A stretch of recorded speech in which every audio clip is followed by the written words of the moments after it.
Well, admiring myself this morning in the mirror. I got to work on that gut, y'all. With the arms, everything else coming. That's not fat. I could work on it a little bit. I mean, when I tense up for my lifts and stuff, but we get back in shape, y'all. Anyway, this is my morning. Like normal, I'm full of myself already first thing in the morning. Ain't got my filters on. Hold on.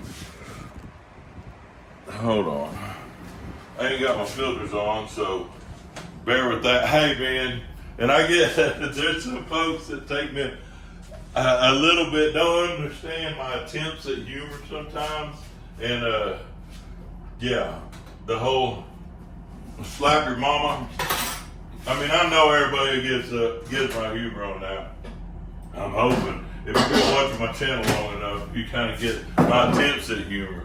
But I ain't really I'm really a likable, nice guy, man. That was a throwback to back video that I made in like 2012, 2010, 11, somewhere in there when I was on that Gregory David. And it had been a long couple of days, and we had to get up to Poplar Street, or MacArthur. We had to get up to MacArthur Bridge to the fleet right there. And I had my guys in the wheelhouse. Patrick. Hold on. Baylor? Cap, got the Prosperity shoving in the chamber now. Looks like he's going to be the last one. I'm going to turn it around. You'll be number 3 behind the Mary Lambton. Number 3 behind the Mary Lambton. We appreciate it there. We'll be standing by. Yeah, your radio's breaking up pretty good, so you might want to try to do something about that. How about this?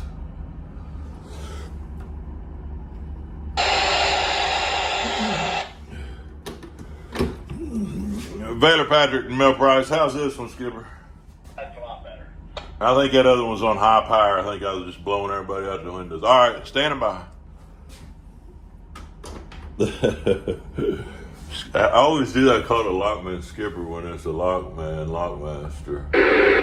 I think they know what I'm talking about, but I was blowing everybody out their control booth, I guess you want to say. Anyway, back to my story.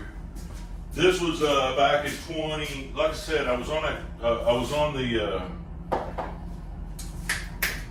was still city boat, the Gregory David. I was on that Gregory David running cabin, and we were coming up to.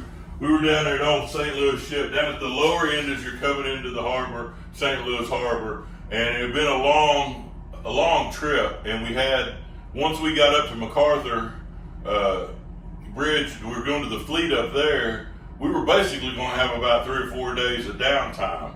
And so I had most of my crew in the wheelhouse at the time, and I was in jest talking about if we get held up for any delay, we got a big old boy in the bank. Yeah. Anyway, it's in my file. It's an upload. So that was a whole throwback to that deal. So if anybody that haven't been on my channel, which there ain't been too many that were back then, I had maybe a couple of thousand subscribers. So a lot of folks are kind of new to this. But that was a number one, an attempt at my humor in the morning, and before I'd had coffee and filters. And number 2, it was a throwback to an earlier video that I posted. And I can't remember the title. I'll try to remember the title. But it's an older video of mine. And Jay Bird was in the wheelhouse, was the maid on there. I can't remember. Anyway, like I said, it's been a long trip, and I was just talking a little bit of noise. That was a throwback to that, about the slapping the mama hole deal. That was that. That being said, I ain't. You got a line on the head there, no price. Number 1, I ain't stopping nobody when we're northbound, and we're going to hold up when we got to do. We're going to abide by everybody's rules, regulations, and, just common courtesy. So, folks that didn't quite get my humor with that, that's what that was an attempt at. Sometimes my attempts at humor can come off a little dry, folks that don't know me. A lot of times, It's easy to tell if I'm serious. If I'm serious about it, you can tell by the tone and look at my face that I'm definitely serious. And 99.9% of the time when I'm out here, I am dead serious. But, you know, it is what it is. It's just funny to me, because I get some folks that think that I can come off a little harsh on some of my videos, and then some folks think that I'm just a happy-go-lucky all the time. It's kind of falls in between. I'm just a human, y'all. That's all there is to it. A human without coffee in the morning. That's the problem. Human that hadn't had his coffee on, and I don't have filters on. And when that means don't have filters, I think I'm funny sometimes when I'm really not. So there's that. Yeah. But we're getting ready to, we're number 3 boat to go north. So we'll be headed up through the lock here shortly. It shouldn't take too long. What, maybe an hour or so. Enough time that I can get my coffee in me, get my oatmeal going. Those are beans I had yesterday. It was in the microwave. I forgot about those. Hey, we'll save those for later for snacks. That's what we'll do with that. They'll cut me up an apple. My morning routine, my morning breakfast is oatmeal with an apple. I know everybody wanted to know exactly what my routine in the morning for my breakfast stuff was. Well, that's it. That's another attempt at humor. But what we got going this morning is, like I say, we're waiting lock turn. You can hear the lock master talking there.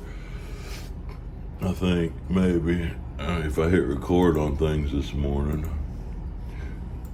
There. But we're down here below Mel Price. Getting the captain's coffee going. I don't need to get I've already caused an oatmeal explosion downstairs. But here we go. See, we're shoved in right here, waiting turn. The last of the southbounders is coming, and we will be northbound shortly. As the sun starts coming up, that's looking obviously to the east. You can see, turn around here. Yeah, the sun will be coming up over there. I think that's more lights of the city type thing. Well, no, that's daylight. I've done that before where I've said, yeah, that's pointed in the general direction of what I thought was easterly for a sunrise, but it was actually the lights of the city reflecting off the clouds, but there's not any clouds, so yeah, there's that. But we are fixing to be northbound through Mel Price, and which what I consider like we'll officially be on the upper Mississippi now. I guess it's you've got the upper Mississippi River starts at Cairo, but really you're still open water until you get up to Lock 27. But then we've got the whole area, St. Louis area, and the 2 locks. We came through the first Lock 27. It's open water from Lock 27 to the Gulf of Mexico. It's open water. So that's your first lock you hit. But at Cairo Point is the southern tip of Illinois, or the confluence of the Ohio and the Mississippi River. That's where the lower Mississippi River starts and the upper Mississippi starts as far as the numbering and stuff like that. It's 0.0 right there at Cairo Point, headed north on the upper. But now then, folks that kind of work out here regular, it's the upper, but I really consider the upper river once we get up above Mel Price and past Grafton, the confluence of the Illinois, and the confluence of the Illinois is just about 20 miles upriver from Mel Price. So you've got Alton right here. Then we're headed on up to, let's see, yeah, it's about, 20 miles up there to Grafton. Let me look, 17 miles from where I'm sitting right below the lock up to Grafton. Then the Illinois River goes up that way, and then we head on up the upper Mississippi River. And then what I consider the true upper, it's kind of like a midsection, that I consider midsection. Oh, and the confluence of the Missouri is just right here behind us. Just literally the confluence of the Missouri right here is, we're just 4.5 miles upriver from that. So, a lot of the tributaries flowing into the Big Girl. And then that's the Chain of Rocks Canal. We come up through there. And, obviously Lock 27 at the lower end of that. But what we've got, that's kind of the way I've looked at it. I've always considered, like I said, that we've got, it's a midsection. It's like the middle Mississippi, from Cairo up to Grafton, kind of mid Mississippi. But it's actually considered the upper, it's upper Mississippi River. And it is, I mean, that's what it is. But, that was a section of river that running it, you had guys that would run to St. Louis, and then, there were some guys that were familiar running to Cairo. Some of the lower guys would not like coming up above Cairo. It was a different style of running. And I always heard if you could run through St. Louis, if you could run from down through St. Louis Harbor down to Cairo, you could run about anywhere. And I really do think I think that holds true. That's a pretty good test for wheelmen, for anybody. Loopers, man, the loopers get that little section. It's something different, especially if they're looping and they've come off the Illinois River and they start getting down to the Big River. It's a change, a drastic change from coming from the Illinois River till you're down through St. Louis Harbor and into the, open waters down there. Hoppies is a good place for meeting up. Hoppies was bouncing yesterday for the loopers and and I say loopers, there's a lot of these boats. Somebody's brought to my attention too. These are not all loopers, because before I even knew about loopers, folks running the loop, there were a lot of the traffic would be the winter birds coming from that had their boats up on on Lake Michigan, up around Chicago, up Lake Michigan area, well, anywhere in the Great Lakes. But then they would wintertime in Florida. That was kind of a known thing, or wintertime down south. So, before I ever even heard what a looper was, or loopers and loopers, I get everybody asking me. That's folks that basically running, and I guess you can run it both ways, but they run the inland rivers down to the Gulf and, down around Florida, and then up the East Coast, and then through to the Great Lakes, to where you can come into the Illinois River and then back down. That's kind of a loop. So you're doing a loop, a big loop. And I'm more familiar with folks that go south on the rivers, but I've heard folks say that let's see if we can get this zoomed out and see. Let's see what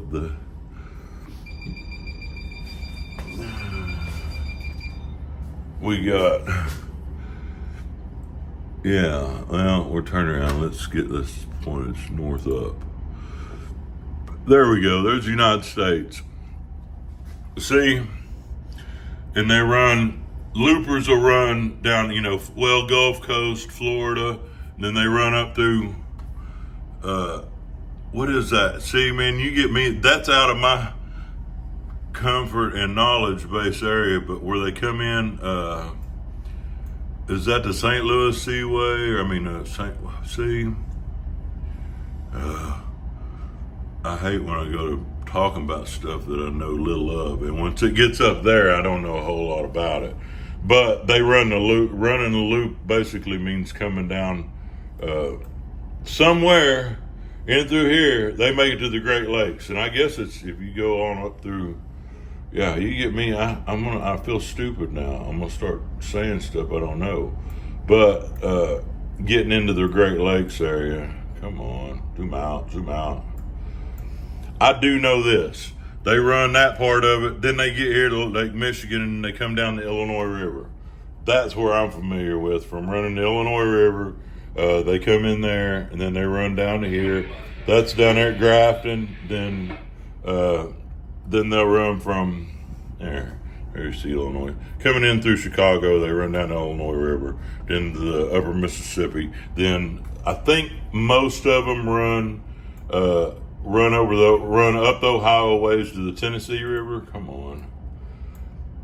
A little slow charting. That's where I think most of them run on the loop. See, that's Ohio, and that's the Tennessee right here. And then they run back down, to the Gulf Coast that way, right there, or I guess they run out. Yeah, that's the way I would say, back to the Gulf. And then the intercoastal, they run the intercoastal over to Florida. So that's what's considered the loop. Man, I ain't had coffee this morning, and my charts. Let's do north course up. There we go. And back to where we are. We are right here on Maple Island, right below Mel Price, waiting on the Prosperity to shove out the chamber, and then they'll turn around, start running northbound, and we're number 3 boat. That's it, y'all. That's it. Yeah, that's it. Oh, and the drone. Somebody asked about the drone that I interrupted myself when I was talking about I had the new drone. I've had the one that I crashed in the river. I had it at City Front. We were staying, my wife and I were there at Paducah, staying that Holiday Inn where the Big E used to be right there by the riverfront on the Ohio River. And I was doing some drone footage. We were staying in one of the suites on the 5th floor there, and I was taking off from the balcony. And when I was bringing it back in, I actually, it was touchy, and I was watching it right there. I was trying to land it on the balcony, and I basically ran it into not looking at my instruments and looking at the drone throws me off a little bit. And so I ran it into the side of the building, and it fell 5 stories down and landed in their little gravel flower bed type deal or whatever. And there was guys down there, folks down there, because I had to actually it was up on the first day, on the first floor. So it fell 4 stories and landed on the roof of the first floor. I was thinking gravel, but it was that top, that gravel top type stuff that they use for roofing on those things. Anyway, I didn't have access to it, but there was somebody that was checking into and actually river folks that was checking in. He was the guy that was, him and his wife were there in town because he was going to the Siemens Church for meetings. And I was down there in the lobby saying, "Hey man, I need to get on y'all's first floor roof to get my drone." And the guy was like, "Yeah, we saw it, just fell outside the window." So anyway, and I literally did climb up the ladder. They wouldn't give me a ladder. Their maintenance man, he was a heavy set fella, and he didn't feel comfortable climbing the ladder. So I climbed up on the ladder and went and got my drone. And they were all sitting down after Siemens Church meetings. They were all sitting out in the little lobby area having, drinks and talking later on that evening. They was like, "Yeah, too bad about your drone." I was like, "Man, that thing works just fine." And the guy didn't seem to believe me after it fell 4 stories and landed, on rock, and that it would work. And of course, I'd already tested, been flying it, and it skinned up the propellers a little bit, but it worked fine. Everything just, that's it's under 300 grams or under 250 grams.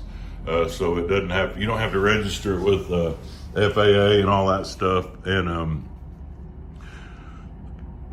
long and the short, I got a sturdy little drone. Number 2, we've got the second one. Oh, speaking of, we got a little delay this morning. I might get it up in the air. We'll see. I've got a lot going on today, and I kind of need to deal with, obviously, job comes first, so we'll see. But we'll have some time when we get up on the, up on the upper. I'm sure that we'll get some lock delay going up to Clayton, because we're going all the way up above Dubuque. Anyway, there's that this morning. That's my morning, y'all. That's my morning. I think I rattled a bit much. My coffee's ready. My oatmeal's ready. I'm going to cut up my apple, put it in my oatmeal, and have at it. So, that's our morning.